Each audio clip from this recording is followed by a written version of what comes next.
Use the FOIL method to multiply these binomials. With the FOIL method, you multiply the four terms from the two binomials in a specific order.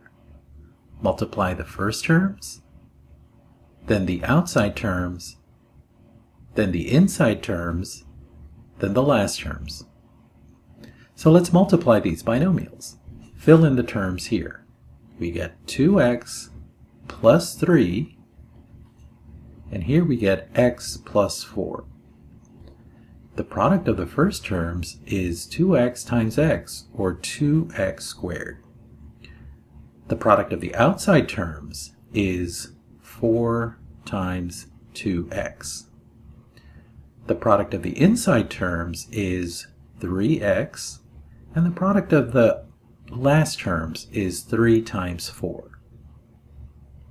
Simplifying, we get 2x squared plus 8x plus the 3x we had from the first calculation plus 3 times 4, which is 12. Simplifying further, we get 2x squared, 8x plus 3x is plus 11x plus 12. So the expanded form is 2x squared plus 11x plus 12.